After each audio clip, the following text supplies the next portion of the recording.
ایک زمانہ تھا کہ ایک نوجوان کی شادی ہونے لگی تو اس کے گھر والوں نے اس کو کہا کہ آپ داڑھی کٹوا دیں، لیکن وہ اڑ گیا۔ اس کے گھر والے میرے تک پہنچے کہ یہ آپ کے درس وغیرہ سنتا ہے تو آپ جو ہے وہ اسے سمجھائیں کہ یہ داڑھی منڈوا دے۔ میں نے کہا اس میں کیا حرج ہے داڑھی میں؟ تو کہنے لگا کہ وہ اس کا بھائی بھی سا کہنے لگا یہ میرے سے چھوٹا ہے لیکن داڑھی کی وجہ سے مجھ سے بڑا نظر آتا ہے۔ میں نے کہا یہی تو حضور کے سنت کا کمال ہے کہ سنت چھوٹوں کو بھی بڑا بنا دیتی ہے۔ تم کہتے ہو یہ بڑا نظر آتا ہے، یہی تو سنت کا کمال ہے۔ سنت عزت دیتی ہے اور بڑائی دیتی ہے۔ میں نے کہا میں تو پتہ نہیں کتنے درسوں کا نتیجہ ہے اور اللہ سے کتنی دعائیں مانگتا ہوں اپنے سامعین کے لیے کہ یا اللہ جو میں کہوں ان کے دل میں اتار دے۔ تو میں نے جس کو خون جگر سے سینچا ہے کیا تمہارے کہنے پہ اس کو روک دوں؟ یہ کیسے ہو سکتا ہے؟ میں نے کہا میں تو اس کو تھپکی دوں گا کہ جمع رہنا، ڈٹا رہنا، تیرے اوپر اللہ اور اس کے رسول کا سایہ رہے گا۔ تو یہ کیسا ماحول آ گیا، کیسے حالات آ گئے ہیں۔ لوگ کہتے ہیں کسی کو مسیتڑ کا تانا، وہ فلاں تو مسیتڑ ہو گیا، کسی کو کچھ کہہ دیا، کسی کو کچھ کہہ دیا۔ تو بعض بات ایسا ہوتا ہے کہ کوئی شخص جس نے سنت رسول چہرے پہ رکھی ہے اس سے کوئی ناسزا کام سرزد ہو جاتا ہے تو ہمارے معاشرے میں جھٹ جو ہے وہ اس کے اوپر حملہ ہوتا ہے۔ وہ جا رہا تھا نا وہ بندہ سائیکل پہ، تو لمبی لمبی اس کی داڑھی تھی تو وہ بریک نہ لگی تو وہ کسی میں سائیکل لگ گیا۔ اس نے کہا اتنی بڑی داڑھی رکھی ہوئی ہے۔ اس نے کہا یار داڑھی ہے، بریک تو نہیں ہے، یعنی اس کا تعلق کیا ہے بریک سے؟ لیکن ہمارے معاشرے کے اندر سنت کو خفیف جانا جاتا ہے اور جس کے نتیجے میں اللہ تعالیٰ کی طرف سے ہمارے اوپر یہ وبال ہے کہ ہم ہر وقت مشکلات اور دکھوں میں مبتلا ہیں۔ حضور نے فرمایا عرب جب تک امامے کا التزام رکھیں گے دنیا پہ غالب رہیں گے، اور جب امامہ چھوڑ دیں گے تو ان کا غلبہ دنیا سے ختم ہو جائے گا۔ اور آپ دیکھ رہے ہیں جب سے انہوں نے یہ لباس اتار کے وہ اپنا الگ سا قومی لباس بنا لیا تو ان کا رعب زمانے سے ختم ہو گیا۔ تو سنت کے دم سے رعب ہے۔ اور فرمایا الامائم تیجان العرب، امامے تو عربوں کے سر کا تاج ہے۔ اور جب بدر کے دن فرشتے نازل ہوئے تھے تو ان کے سروں کے اوپر امامے بندے ہوئے تھے۔ اس طرح داڑھی شریف یہ حضور علیہ السلام کی سنت ہے۔ خسرو پرویز کے دو قاصد حضور کی خدمت میں آئے لیکن ان کی منڈی ہوئی داڑیاں اور بڑی ہوئی مونچھیں حضور کے سامنے جب آ کے بیٹھے تو حضور نے فرمایا یہ تم نے کیا شکل بنا رکھی؟ تو انہوں نے کہا ہمارے خداوند خسرو پرویز نے ہمیں داڑھی منڈانے کا حکم دیا۔ تو حضور علیہ السلام غصے میں آ گئے، فرمایا تمہارے جھوٹے خدا نے تمہیں داڑھی منڈانے کا حکم دیا اور میرے خدا نے مجھے داڑھی بڑھانے کا حکم دیا۔ تو ترغیب دی، بلکہ یہاں تک ایک تو ہے کہ داڑھی نہ ہو، دوسرا ہے کہ سنت کی مقدار تک نہ ہو۔ لیکن حضور کا ذرا فرمان سنیے اور ذرا اس پہ غور کیجئے۔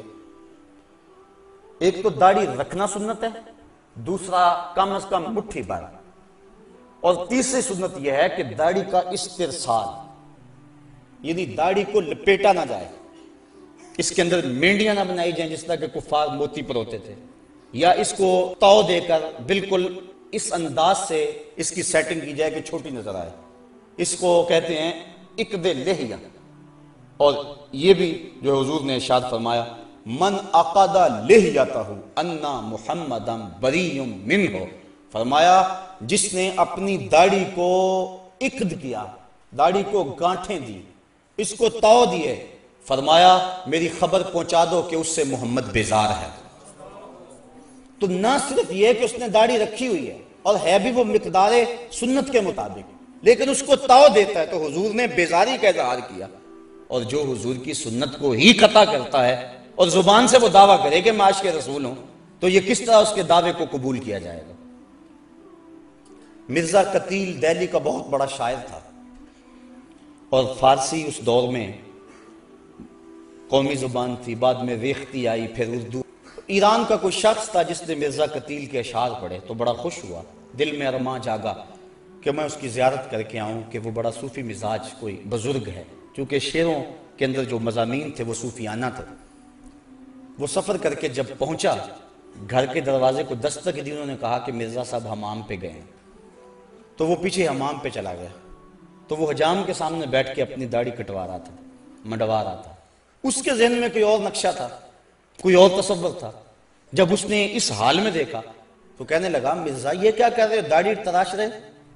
تو وہ شاعر تھا، اس نے کہا کہ میں داڑھی تراش رہا ہوں، اپنا ہی منہ چھیل رہا ہوں، کسی کا دل تو نہیں تراش رہا۔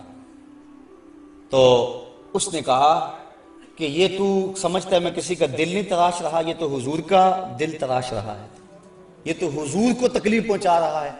بس بعض اوقات کوئی ایک جملہ بھی ایسا ہوتا ہے کہ وہ دل پہ اتر جاتا ہے، تو فوراً وہ چیخ مار کے بے ہوش ہو گیا اور گر پڑا، اور جب ہوش آئی تو مرزا قتیل نے کہا تعال اللہ چشمم باز کر دی، مرا با جانے جاں ہم راز کر دی، تو نے تو میری آنکھ کھول دی اور مجھے یار کی چوکھٹ تک پہنچا۔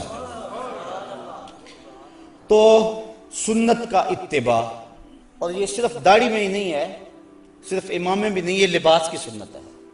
اس کے علاوہ حضور کا جو عمل زندگی ہے، ساری زندگی حضور علیہ السلام نے کسی کو تکلیف نہیں پہنچائی، دکھ نہیں دیا کسی کو، غریبوں، بیواؤں اور یتیموں کی مدد کرتے تھے، اور بوڑھی عورتوں کا سامان اٹھا کر کے حضور جہاں وہ کہتی وہاں اتار آیا کرتے تھے، وہاں رکھ آیا کرتے تھے۔ یہ سارے حضور کے طریقے ہیں، اور ان طریقوں کو اپنانے والا حضور کا محبوب ہوتا ہے۔ حضرت مجدد الفسانی علیہ رحمہ فرماتے ہیں کہ حضور کی سنت کے اتباع سے بڑھ کر خدا تک پہنچانے والا کوئی اور وظیفہ نہیں ہے۔ سب سے بڑا وظیفہ جو اللہ تعالیٰ تک پہنچاتا ہے بندے کو، وہ حضور کی سنت کا اتباع ہے۔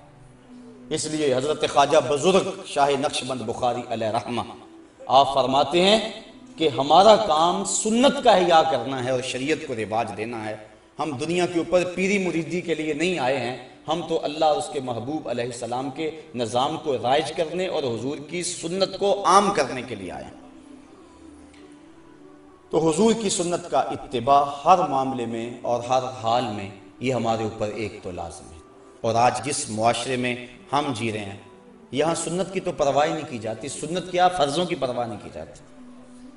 کیسا ماحول اور کیسے حالات آ گئے، اور ہمارے اوپر جو طرح طرح کی نحوستیں اور عذاب نازل ہو رہے ہیں، اس کی ایک اہم وجہ یہ ہے اور لازمی یہ وجہ ہے کہ ہم نے حضور کی سنت سے رخ پھیر لیا ہوا ہے، اور حضور علیہ السلام کی سنت سے منہ پھیرنا یقیناً اللہ کے محبوب کی ناراضگی کا باعث ہے۔ امام قرطبی نے ایک روایت نقل کی ہے، آج آ کے سہارا تو یہ ہے نا کہ حضور شفاعت کریں گے، لیکن حضور فرماتے ہیں جس نے میری سنت سے منہ موڑا کل قیامت کے دن میں اس کی شفاعت نہیں کروں گا۔ یہی تو ایک سہارا ہے، اور اگر حضور نے بھی شفاعت نہ کی تو بتاؤ کہ ہمارا آسرا کیا رہ جائے گا۔ تو صاحبو، سنت پر عمل یہ ایک مومن کا شعار ہے اور مومن کا مزاج ہے، اور آقا کریم علیہ السلام نے اپنی سنتوں کے احیاء پر کتنا پیارا وعدہ دیا کہ جو فساد امت کے دور میں میری ایک سنت کو زندہ کرے گا، اللہ اسے 100 شہیدوں کا ثواب عطا فرمائے۔ ایک شہید کا درجہ تھوڑا نہیں ہے، اس کے خون کا قطرہ زمین پر گرنے سے قبل اس کے سارے گناہ معاف کر دیے جاتے ہیں۔ اس نے اپنی جان جیسی متاع عزیز وار دی ہوتی ہے، لیکن جو سنت پہ عامل ہوگا تو اس کو 100 شہیدوں کا ثواب ملے گا، اس لیے کہ سنت پہ عمل کرنا فساد امت کے دور میں انتہائی مشکل ہے۔